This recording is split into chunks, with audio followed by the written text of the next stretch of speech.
Hola, bienvenidos a este 11º video, donde vamos a comenzar el tema de resistencia al esfuerzo cortante. Vamos a determinar algunos parámetros, como van a ser la cohesión y la fricción del material, si es que lo tuviera, en base a ya sea los círculos de Mohr, proporcionados con los datos que se nos den de las pruebas de laboratorio. En este caso vamos a tener dos ensayos muy representativos, que serían la prueba de corte directo y las pruebas triaxiales. Dependiendo de los valores que nos arrojen, vamos a poder clasificar el suelo, ya sea en un suelo puramente cohesivo, puramente friccionante o cohesivo friccionante. Pues bienvenidos y comencemos.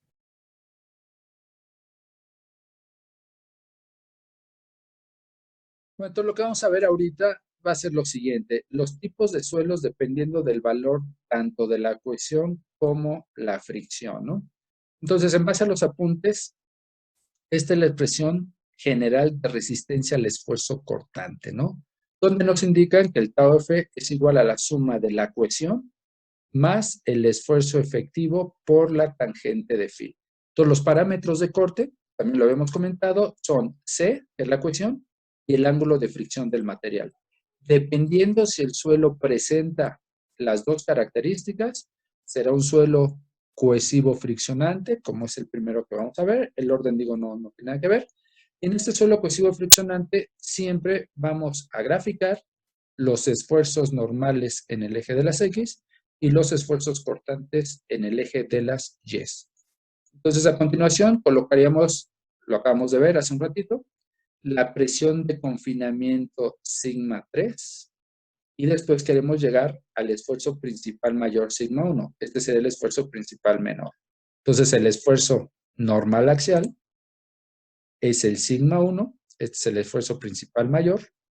La diferencia de estos dos sería el esfuerzo desviador en la falla, lo comentamos anteriormente, pero ahorita nada más me interesa para saber cómo van a ser las envolventes de falla, el hacer el dibujo de este círculo de Mohr. Me están dando los extremos. Si yo aquí saco la mitad, saco el radio y puedo trazar el círculo de Mohr, que en sus extremos voy a tener el esfuerzo principal menor, el esfuerzo principal mayor, o dicho de otra manera, la presión de confinamiento para lo que son las pruebas axiales y el esfuerzo normal axial. Ahora, como este suelo es cohesivo friccionante, le debo de pasar una envolvente de falla que pudiera tener una cierta inclinación o máximo ser horizontal. Pero como este suelo es cohesivo friccionante, su envolvente de falla me va a indicar que no voy a cortar en cero al eje de las Y's y va a tener una cierta pendiente. Donde corta al eje de los esfuerzos cortantes, ahí voy a tener el valor de la cohesión y la pendiente de la envolvente de falla sería mi ángulo de fricción.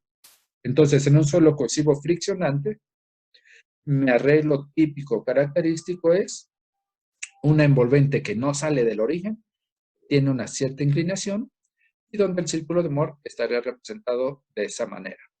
Vámonos con la siguiente condición. ¿Qué pasa si mi suelo no tiene fricción? Si mi suelo no tiene fricción, sería el caso de un suelo puramente cohesivo, que vamos a hacer algo similar. Tenemos nuestros ejes de esfuerzos normales contra cortantes, ponemos nuestra presión de confinamiento, llegamos al esfuerzo principal mayor o esfuerzo axial normal, trazamos nuestro círculo de Mohr, que va a ser muy similar al anterior, digo nada más como ejemplo, pero aquí viene la diferencia. Como este se trata de un suelo puramente cohesivo, lo que ya no voy a tener es ángulo de fricción, o sea, esto va a tender a cero. ¿Cómo tiende a cero? En la medida que esta envolvente de falla se baja, pero nunca va a ser negativo, y la condición que me represente esto sería esta de aquí, donde la cohesión estaría dado. Imagínense, como este valor yo lo conozco, este es el esfuerzo desviador en la falla, del sigma 3 al sigma 1. Si yo le saco la mitad a este esfuerzo desviador en la falla, tengo el radio. Y resulta que el radio resulta ser el valor de la cohesión. Conclusión, muchas veces en laboratorio, no sé, el técnico les pregunta, oigan, esta muestra de suelo, ¿a qué esfuerzo desviador falló? Y usted le dicen, ¿sabes qué? Me falló como a 2.2 kilogramos centímetro cuadrado. Él te dice, aproximadamente tienes una cohesión de 1.1. ¿Qué es lo que está haciendo? Nada más le está sacando la mitad del diámetro para sacar el radio y para la condición de un suelo puramente cohesivo, Es el valor aproximado de la cohesión. Pero aquí, bueno, aquí tenemos que si este suelo es cohesivo friccionante, se puede tratar de una arena limosa, una arena arcillosa. En un suelo puramente cohesivo, aquí está muy marcado que se trata de un suelo arcilloso, no hay más. Vámonos con la última condición. ¿Qué pasaría si no tengo cohesión y nada más tengo pura fricción? En ese caso, los suelos se les llama suelo puramente friccional. En este caso, tenemos nuestro esfuerzo principal menor, el esfuerzo principal mayor, trazamos nuestro círculo de Moore. Y aquí la envolvente de falla, al no tener cohesión, que es como el ejemplo que vimos anteriormente, de corte directo, pues lo más seguro es que salga del origen y nada más tenga una cierta inclinación, ¿no? Entonces, al tener una cierta inclinación, lo único con lo que cuento es con el ángulo de fricción. Este es el típico caso de un suelo puramente friccionante, donde no tengo cohesión porque sale del origen o muy pegadito al origen y nada más tengo puro ángulo de fricción. Estas son las tres condiciones que se pueden presentar en los suelos que vamos a estudiar y este también sería el caso típico para un suelo arenoso, para una grava, para una arena. Lo que tenemos mucho es fricción, carecemos casi de cohesión. En una arcilla no tenemos ángulo de fricción, bajo algunas ciertas excepciones, ahorita vamos a ver cuáles son, y tenemos mucha cohesión. Y en el caso que venga combinado nuestro suelo, una arena limosa, arena arcillosa, una grava con algo de limo, pues tenemos condiciones de tener cohesión y de tener fricción. Cuando pasen a la asignatura de Ingeniería Geotécnica en el tema de capacidad de carga, van a ver que hay un ejercicio donde les dicen, dimensiona la zapata cuadrada bajo estas condiciones de carga y te dan en un suelo cohesivo friccionante características, en un suelo puramente cohesivo y en un suelo puramente friccionante. Y se va viendo el redimensionamiento de la zapata. Digo, ahorita lo voy a inventar. A lo mejor en un suelo puramente friccionante te sale de 30 por 30.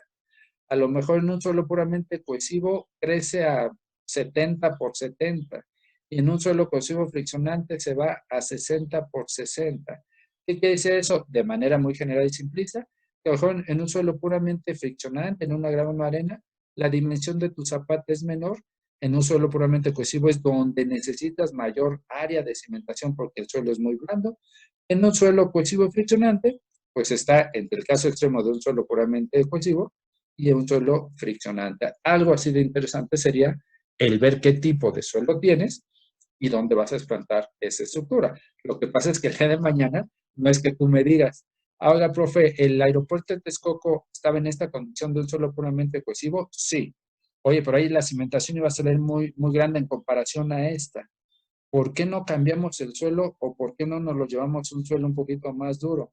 Quitando las cuestiones políticas, tú vas a construir donde tú lo requieras. Entonces, suponiendo que ahí hubiera sido el lugar idóneo y no hubiera intervenido político, no, como ustedes le quieran llamar, pues no me interesa si está en el peor suelo, pues ahí es donde le tienes que entrar y pues para eso estás estudiando ingeniería y para eso hay estudios y para eso hay nuevos materiales. ¿Dónde? Sí, lo más idóneo era en este suelo, pero resulta que en este suelo no se lo voy a inventar, que puede estar en Santa Fe, en la zona de Lomas, y no vas a meter un aeropuerto, ¿no? Entonces, no es a donde a ti te gustaría, es a donde se requiera la obra cuando así te lo determine. Si es un campo muy virgen y tienes mucha extensión, ahí sí te puedes dar el lujo de decir, me conviene hacer edificios en este suelo, cosas más blanditas, cosas más ligeras en este suelo, y aquí intermedias. Digo, cuando tienes mucho para dónde correr.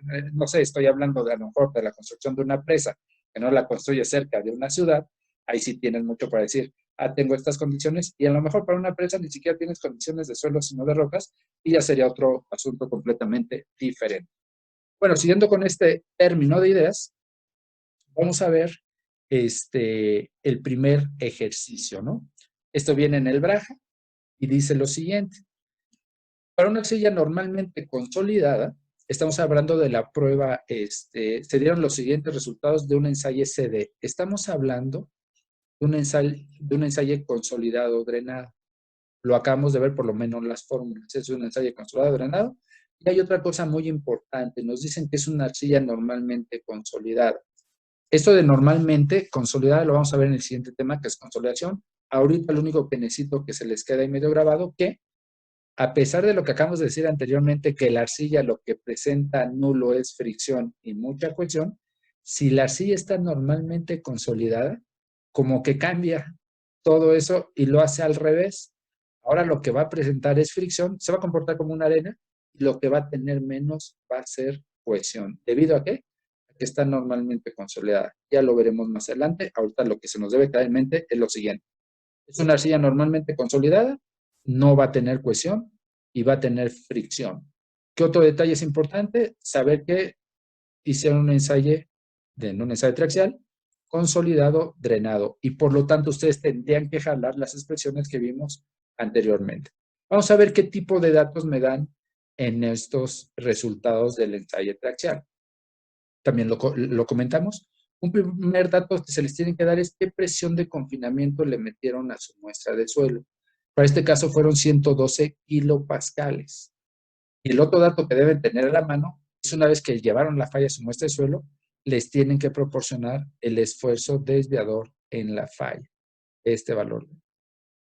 ¿Qué es lo que se les pide? ¿Qué incógnitas van a buscar? Van a ser las siguientes, pero antes de pasar a ellas, entonces no perder de vista, hicieron un ensayo triaxial drenado, un ensayo CD consolidado drenado. ¿Qué tipo de datos les arroja este ensayo?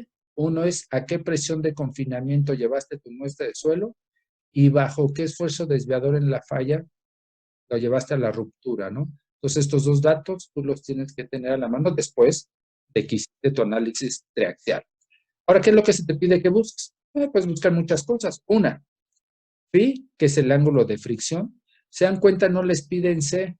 Pues al ser una arcilla normalmente consolidada, damos de antemano, suponemos que la cohesión va a valer 0 y por lo tanto nada más va a tener phi.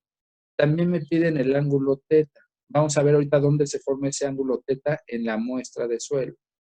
Nos piden el sigma prima, el esfuerzo normal y el esfuerzo cortante en el plano de falla. Esto tendría que ver con el círculo de Mohr. Y por último, el esfuerzo normal para el esfuerzo cortante máximo.